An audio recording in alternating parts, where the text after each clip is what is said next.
அனைவருக்கும் வணக்கம். இன்னைக்கு நம்ம பார்க்க போகிற வீடியோ என்ன அப்படின்னா பிரம்ம முகூர்த்த ரகசியம். இந்த பிரம்ம முகூர்த்த நேரத்தில் எழுந்து தீபம் ஏற்றும் போது இந்த தவறுகளை மட்டும் கட்டாயமாக நீங்கள் செஞ்சு விடாதீங்க. பண கஷ்டமானது வந்து கொண்டே இருக்கும். அப்படிப்பட்ட பிரம்ம முகூர்த்தத்தோட ரகசியம் என்ன, இந்த நேரத்தில் நாம் எழுந்து என்னென்ன வழிபாடுகள் செய்யலாம், மேலுமே இதனால் நன்மைகள் நமக்கு எந்த வகையில் கிடைக்கும், ஆன்மீக ரீதியாக இன்று நாம் சொல்லப்படும் இப்போ முக்கியமான விஷயங்களில் ஒன்று தான் பிரம்ம முகூர்த்த நேரத்தில் எழுந்து தீபம் ஏற்ற வேணும் அப்படிங்கிற ஒரு வழிபாட்டு முறையுமே முக்கியமானதாக இருந்து வருது. அதே சமயம் கட்டாயமாக நம்ம வீட்டில் இருக்கக்கூடிய பெண்கள் இந்த ஒரு தவறை மட்டும் செய்யவே கூடாதுங்க. அது என்ன அப்படிங்கிறதையும், பிரம்ம முகூர்த்த நேரத்தில் நம்ம என்ன செய்தால் வீட்டில் செல்வ வளம் அதிகரித்து கொண்டே இருக்கும் அப்படிங்கிறத நம்ம இந்த பதிவின் மூலமாக தொடர்ந்து பார்க்க போகிறோம். இந்த வீடியோ பார்த்திங்களா உங்களுக்கு யூஸ்ஃபுல்லாக இருக்கும். வீடியோவை ஸ்கிப் பண்ணாமல் முழுமையாக பாருங்கள். அதே மாதிரி வீடியோ பிடிச்சிருந்தா லைக் பண்ணுங்கள், கமெண்ட் பண்ணுங்கள், ஷேர் பண்ணுங்கள். நீங்கள் இதே போல் தகவலை தெரிஞ்சுக்கணும் அப்படின்னாலும் நம்ம இனியவள் உற்சாகம் சேனலை சப்ஸ்கிரைப் பண்ணி வச்சுக்கோங்க. கூடவே இருக்க பெல் பட்டனையுமே ப்ரெஸ் பண்ணிட்டு வாங்க வீடியோக்குள்ளே போகலாம். இப்போவுமே கூட பல கோடீஸ்காரர்களை உருவாக்கிய அற்புதமான நேரம் தாங்க இந்த பிரம்ம முகூர்த்த நேரம். தினமுமே அதிகாலை 3 மணிக்கு துவங்கி 5:30 மணி வரையிலான காலத்தை தான் நம்ம பிரம்ம முகூர்த்த வேலை அப்படின்னு சொல்கிறோம். இந்த நேரம் பார்த்திங்களா அனைத்து விதமான சுபகாரியங்களும் செய்வதற்கும் உகந்த காலமாக சொல்லப்படும். மேலுமே இந்த பிரம்ம முகூர்த்த காலத்தில் நம்ம வழிபாடு, படிப்பு, தியானம் என எதை செஞ்சாலுமே அதற்கான முழு பலனுமே நமக்கு அப்படியே கிடைக்கும்.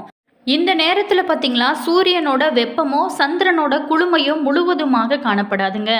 மத்தமான ஒரு காலநிலையே நிலவும். இந்த சமயத்தில் நம்மளோட உடல் இயக்கங்கள் பார்த்திங்களா சீராக இருக்கும். பதற்றம் இல்லாத அமைதி நிலவுறதுனால மனதிலையுமே அமைதியை உண்டாக்கும்.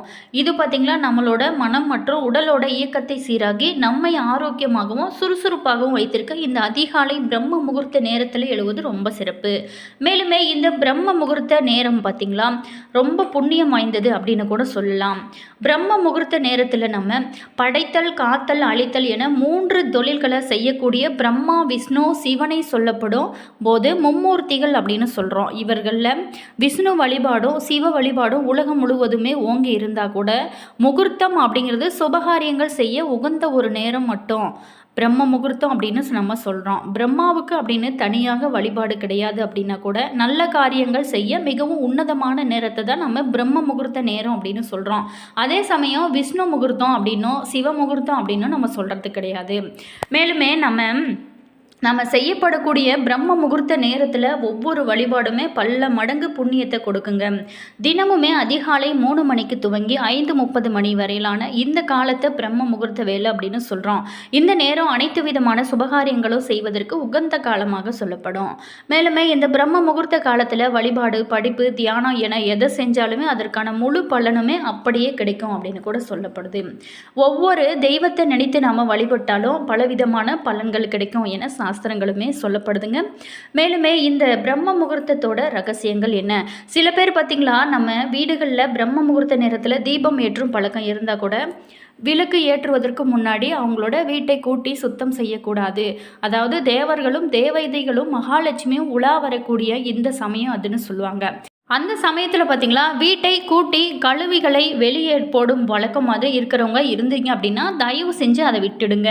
ஏன் அப்படின்னா வீட்டை கூட்டாமல் தீபம் ஏற்றலாமா அப்படிங்கிற கேள்வி கூட பல பேர்த்துக்கு இருக்கும். முடிந்த வரைக்குமே முந்தைய நாளே உங்களோட வீட்டை சுத்தம் செஞ்சு வைத்துக்கோங்க. பிரம்ம முகூர்த்த காலை வேளையில் வீட்டு வாசலை மட்டும் கூட்டி கோலமிடுவது தான் சரியான முறையாகவும் சொல்லப்படுது. தவிர எந்த காரணத்து கொண்டுமே வீட்டை கூட்டி குப்பைகளை வெளியே கொட்டுவது மிக தவறு அப்படின்னு கூட சொல்லப்படுது. குறிப்பாகவே காலையில் 4 மணியிலிருந்து 5:30 மணி வரையிலான வீட்டை கூட்டக்கூடாது. இந்த நேரத்தில் கட்டாயமாக வாசல் தெளித்து கோலம் போடுறது ரொம்ப சிறப்பு. சில பேர்த்துக்கு பார்த்திங்களா வீட்டை கூட்டி சுத்தம் செய்யாமல் தீபம் ஏற்ற பிடிக்காது. இப்படிப்பட்டவங்க பூஜை அறையில் மட்டும் ஒரு துணியால் துடைத்து சுத்தம் செஞ்சுட்டு அதுக்கப்புறம் தீபம் ஏற்றிக்கொள்ளலாங்க. தனியாக பூஜை அறை இல்லாதவங்க பூஜை அலமாரிக்கு கீழ்ப்பகுதியை மட்டும் நீங்கள் ஈர துணியால் துடைத்து விட்டு தீபம் ஏற்றுவது ரொம்ப சிறந்தது. அடுத்தபடியாக பார்த்தோமா பிரம்ம முகூர்த்தத்தில் கட்டாயமாக நம்ம செய்ய வேண்டிய ஒரு வேலை இருக்குங்க. வாசல் தெளித்து கோலம் போடும் அந்த சமயம் உங்களோட வீட்டு அருகில் ஏதாவது ஒரு நாய் வந்தாலோ அல்லது பூனை வந்தாலோ அதற்கு உங்களால் முடிந்த பிஸ்கட்டு அல்லது ஏதாவது ஒரு தின்பண்டங்களை நீங்கள் உணவாக வைக்கலாம். உங்களோட வீட்டு பக்கத்தில் மாட்டு கொட்டகை இருந்துச்சு அப்படின்னா இன்னும் சிறப்பு.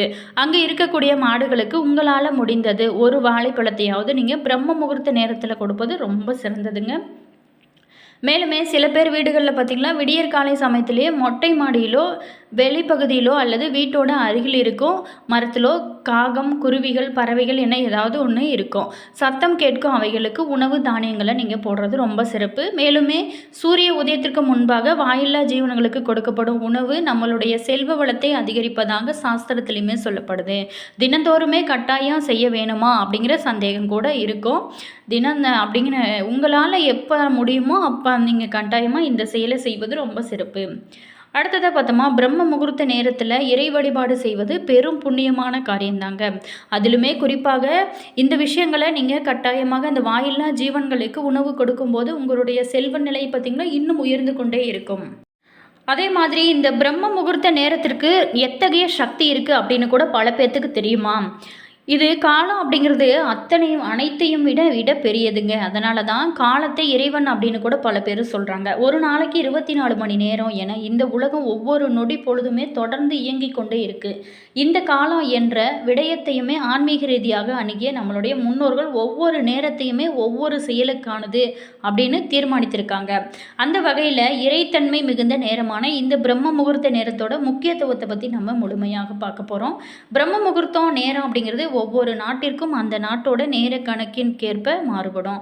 நம்ம நாட்டை பொறுத்த வரைக்குமே அதிகாலை 4:30 மணியிலிருந்து 5:30 மணி வரையிலான நேரம் தான் பிரம்ம முகூர்த்த நேரம் அப்படின்னு சொல்லப்படுது.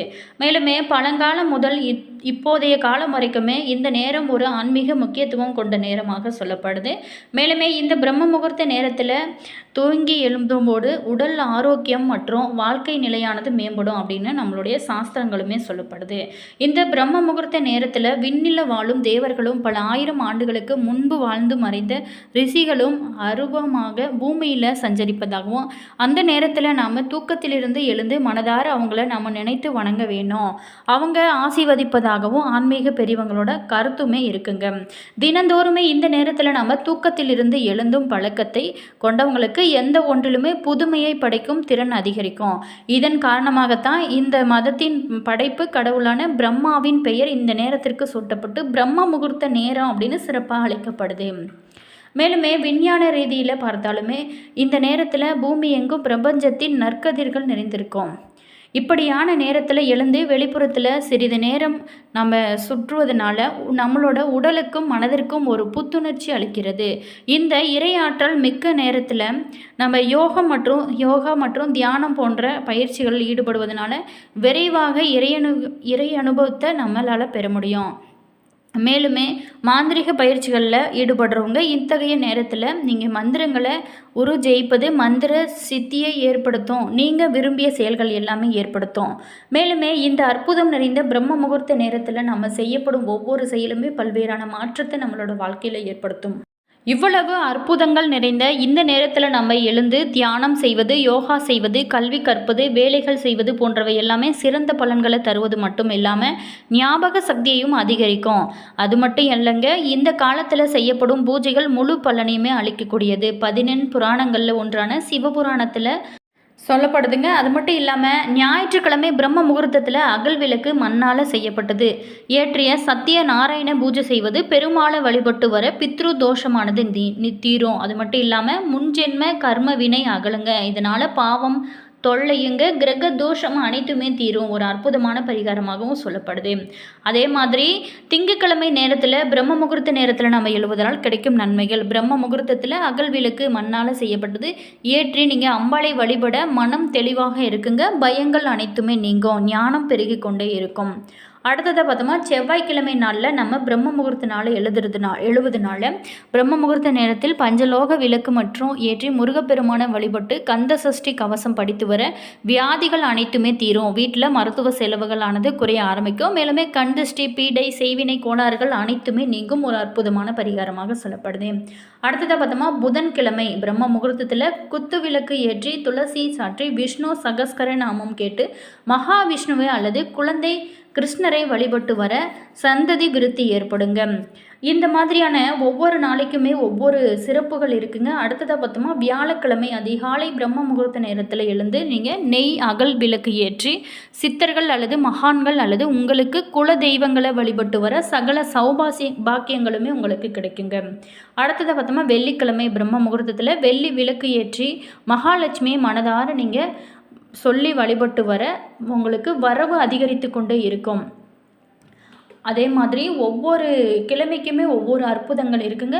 சனிக்கிழமை நல்லெண்ணெய் அகல் விளக்கு ஏற்றி ஸ்ரீ ருத்ரம் கேட்டு சிவபெருமானை வழிபட்டு வர சனி தோஷமானது தீருங்க. மேலுமே தரித்திரமும் தொலைய ஆரம்பிக்கும். என்ன நேயர்களே, இந்த வீடியோவில் பிரம்ம முகூர்த்த நேரத்தில் எழுவதனால நமக்கு கிடைக்கும் நன்மைகள் என்ன, மேலுமே ஒவ்வொரு நாளைக்குமே ஒவ்வொரு தீபம் ஏற்றி நீங்கள் வழிபட்டு வரதுனால ஒவ்வொரு பிரச்சனையுமே உங்களுக்கு தீர்ந்து உங்களோட வாழ்க்கை செல்வ செழிப்போடு மகிழ்ச்சியாக நிம்மதியாக சந்தோஷமாக நீங்கள் வாழ்கிறதுக்கு இந்த அதிகாலை பிரம்ம முகூர்த்த நேரம் ரொம்ப ரொம்ப சிறந்தது.